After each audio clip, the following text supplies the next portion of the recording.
দ্বিতীয় বিয়ের ক্ষেত্রে এখন থেকে লাগবে না স্ত্রীর কোনো অনুমতি বা পারমিশন। বিগত কিছুদিন ধরে অনলাইন সহ বিভিন্ন ধরনের সোশ্যাল মিডিয়া প্ল্যাটফর্মে আমরা এই নিউজটা খুবই বেশি পরিমাণে সমালোচিত হিসেবে দেখতে পাচ্ছি। তো এই ঘটনাটা আসলে কতটুকু সত্য, তো আজকে ভিডিওতে আমি এই বিষয় সম্পর্কে কথা বলবো। ভিডিওতে আমি আছি ফেরদৌস শুভ, ইউরোপিয়ান ইউনিভার্সিটি অফ বাংলাদেশের আইন বিভাগের একজন শিক্ষার্থী। বিগত 11 জানুয়ারি 2026 সালে হাইকোর্টে একটি রিটের পরিবর্তে একটি রায় আসে এবং সেই রায়ে বলা হয় সুস্পষ্টভাবে যে এখন থেকে প্রয়োজন নাই দ্বিতীয় বিয়ের ক্ষেত্রে স্ত্রীর কোনো অনুমতি বা পারমিশন। তো আসলে এক্ষেত্রে কোন প্রসিডিউরে হাজব্যান্ড পুনরায় বিয়ে করবে এবং কোন প্রসিডিউরটা ফলো করে তার বিয়েটা লিগ্যাল হতে হবে। তো হাজব্যান্ডের প্রথমে এই ক্ষেত্রে প্রয়োজন হলো আরবিট্রেশন কাউন্সিল থেকে অনুমতি। তো আরবিট্রেশন কাউন্সিলটা আসলে কি?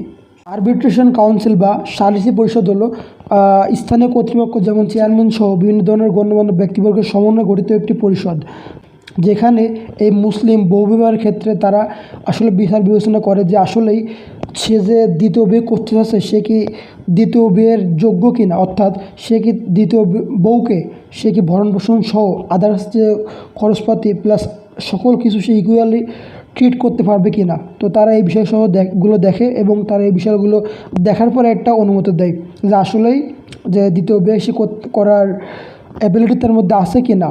11 জানুয়ারি 2026-এর আগে যে নিয়মটা ছিল যে এর আগেও আরবিট্রেশন কাউন্সিলের প্রয়োজন ছিল, কিন্তু তখন সেক্ষেত্রে আরবিট্রেশন কাউন্সিলের সম্মতির সাথে একই সাথে দ্বিতীয় বিয়ের ক্ষেত্রে স্ত্রীর অর্থাৎ বর্তমান যে স্ত্রীর তার পারমিশনটাও প্রয়োজন ছিল। কিন্তু বর্তমানে এই রায়ের পরিপ্রেক্ষিতে আর বর্তমান স্ত্রীর কোনো পারমিশনের প্রয়োজন নেই। কিন্তু এক্ষেত্রে প্রথম স্ত্রী চাইলে আরবিট্রেশন কাউন্সিলে সে চাইলে যদি সে বিরোধিতা করে বা সে যদি এটা না মেনে নেয় তাহলে অবশ্যই সে সেটা আরবিট্রেশন কাউন্সিলকে জানাতে পারে।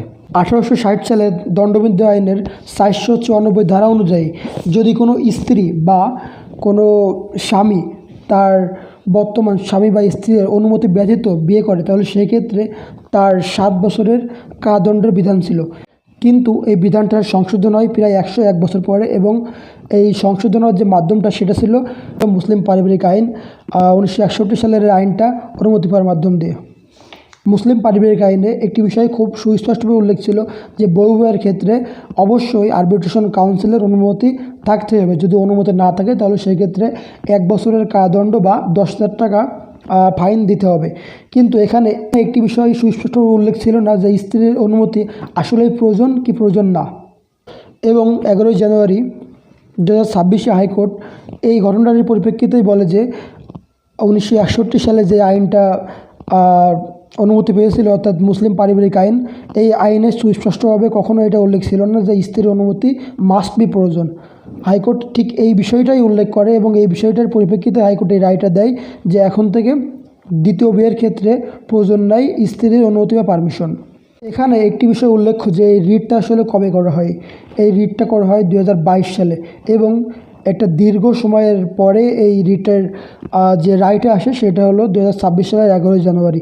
তো এখানে বেশ অনেকগুলো আরও গুরুত্বপূর্ণ বিষয় উঠে আসে যে এই ক্ষেত্রে কি স্ত্রীর যে অধিকার তাকে তার অধিকার থেকে বঞ্চিত করা হচ্ছে। তো এইগুলো বিষয় সম্পর্কে আসলে খুব বেশি সমালোচিত হচ্ছে।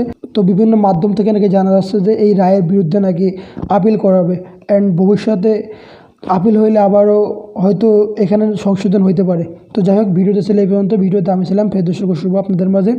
তো আশা করি ভিডিওটা ভালো লাগলে অবশ্যই আমার পেজটিকে লাইক ফলো করবেন and thank you so much for watching this video.